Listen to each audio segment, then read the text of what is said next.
Hello everybody and welcome back to the new VR news. As always, I am Mateo311 and this is your one channel for everything VR related. Today, we have a ton of amazing stories to go over, including a lot of new games, plenty of game updates, new VR controllers, VR running on the Steamdeck, and finally some huge potential leaks for the Quest Pro. There are of course links and timestamps in the description, but before we jump in, this video is brought to you by Kiwi Design, your one-stop for all VR accessories. Are you looking for a Quest 2 Elite strap that won't suddenly snap on you, or a face pad that won't irritate your skin? Well, Kiwi has you covered. They carry a large array of accessories from cable management systems to replacement facial covers. There are links in the description, and don't forget to use my affiliate code to help support this channel. Okay, so let's start things off like normal with this week's release schedule. And first up is the action roguelite Sweet Surrender. Sweet Surrender is releasing for both PC VR and the Oculus Quest this Thursday, September 30th. It features a beautiful cel-shaded art style, fast-paced mech-murdering combat, a large array of weapons, the ability to upgrade yourself over time, and that one other item that always works great in VR, a grappling hook. I'm yet to test this game out myself, but everyone I've spoken to who's tried it said it is absolutely fantastic. Also releasing this Thursday is Galactic Rangers for the Rift platform. Now this game actually released on Steam back in November of 2019, but they have made some significant upgrades since then, and the title plays similar to Space Pirate Trainer, except you are slowly floating out in space. Armed with 2 weapons, you'll have to take down multiple different enemy types, avoid space debris, and pick up some power-ups along the way to make it through this wave shooter. I know wave shooters are a bit old-fashioned for VR, but maybe you're looking for a new one. Okay, so next up we have some announcement and release date trailers, starting with the hand-tracked guitar title Unplugged. Unplugged will be available for the Oculus Quest on October 21st. The title exclusively uses hand tracking, and it gives you the ultimate excuse to play air guitar.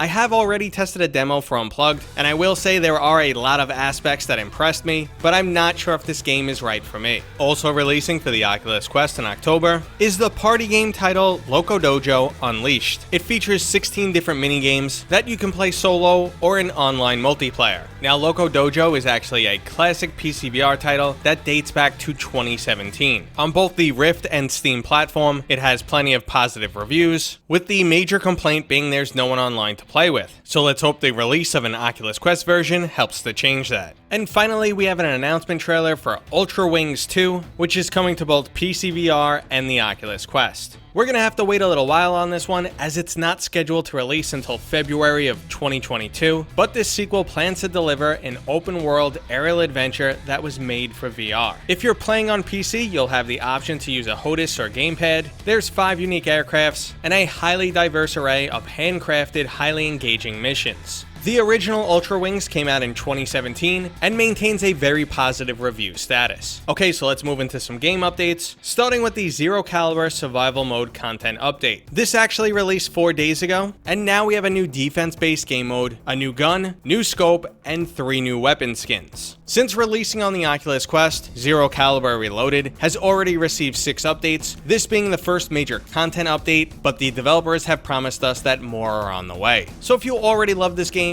or you are looking for another reason to pick it up, well, here you go. Another excellent title giving us some additional free content is The Walking Dead Saints and Sinners. After a brief delay, the storyline expanding Aftershock update is now available. With it comes an additional 4 to 6 hours of gameplay, which unfortunately take place on the same maps you've already experienced, but there is some new variety thrown into the mix, and honestly, more of a great thing isn't bad any way you look at it. If you're yet to complete the original game, you won't be able to access the new content just yet, but in an upcoming update, they will give players the ability to jump ahead. Speaking of jumping ahead, Rec Room has an amazing new update coming our way. Rec Rally, a new Mario Kart style gameplay mode, is coming to Rec Room this Wednesday on September 29th. Rec Room basically has everything, so adding a Mario Kart style gameplay mode just makes sense. Next, I'd love to see some first-person Smash Brothers action. Now we also have version 26 coming out for Pavlov. It'll include new weapon sounds, new soldier models, historical scopes, new effects, plenty of bug fixes, and a fan-favorite community map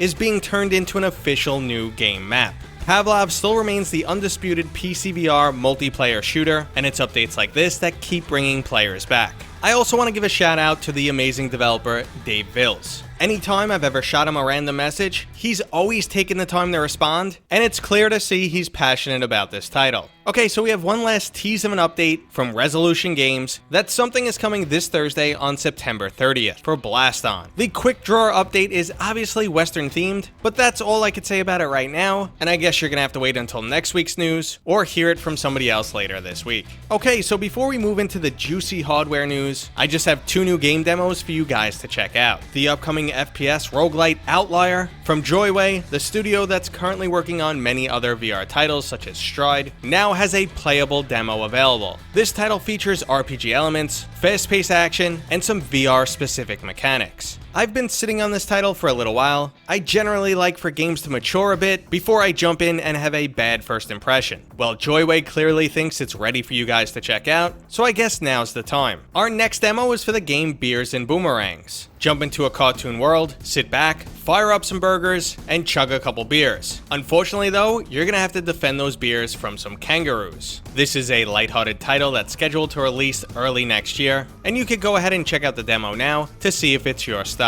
Okay guys, it is juicy new hardware time, and we're going to start things off with a glimpse at the new Deca Gear controllers. All we have right now is this single picture, and the Deca Gear website hasn't even been updated yet. Nonetheless, these controllers are still extremely interesting. They have finger sensors, allowing them to operate just like the Valve Index controllers, which is great because we'll finally have a viable alternative to controllers that break down frequently. We also know that Deca Gear was experimenting with force feedback like triggers, similar to what you see on the PlayStation 5 DualSense triggers. Their tweet also mentioned an easy access menu button that would make things like writing emails and typing in passwords much easier. We're gonna have to wait to see what that is all about. Speaking of waiting, many people, myself included, have pre-ordered a Steamdeck. Now while we are still waiting, it looks like developers are starting to get their hands on them, and this includes VR developers. There's been a video floating around Twitter of a Valve Index running on a Steamdeck, and Denny Unger from Cloudhead Games has shown Pistol Whip running on the Steamdeck, sort of. As we know, the Steam Deck wasn't optimized or designed to play VR. Developers are just experimenting right now, and in Denny's own words, it's not really about what's going on now with the Steam Deck, it's about where it might go in the future.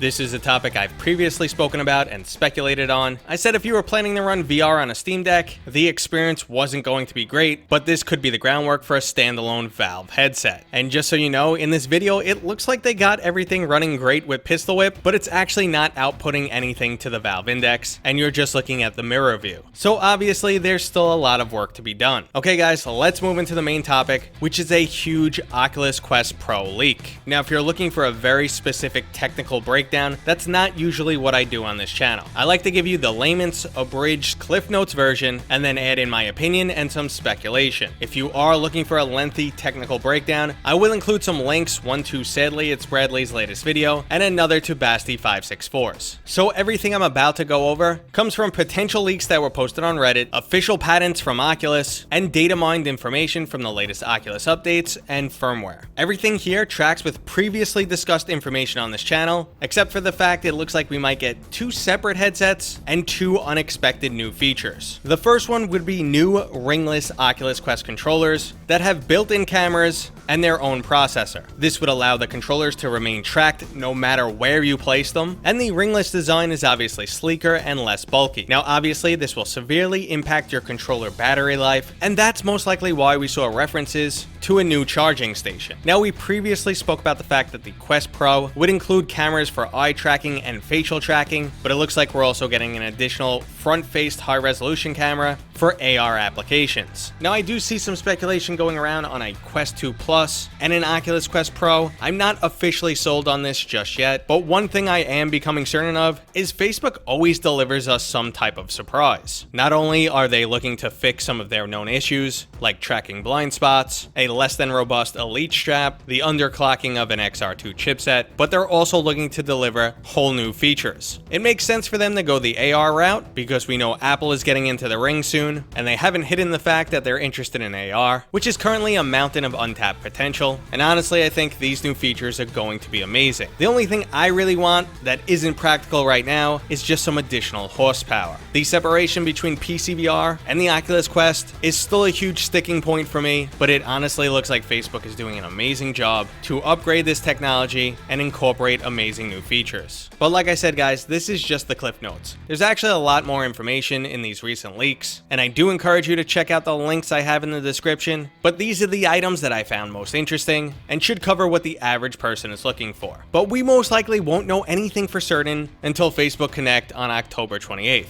I'm gonna live stream that event so we can both find out together. Okay everybody, that was today's new VR news. I hope you enjoyed it. If you did, go ahead and give this video a thumbs up. If you're new here, please consider subscribing. And as always, I will see you guys on next time.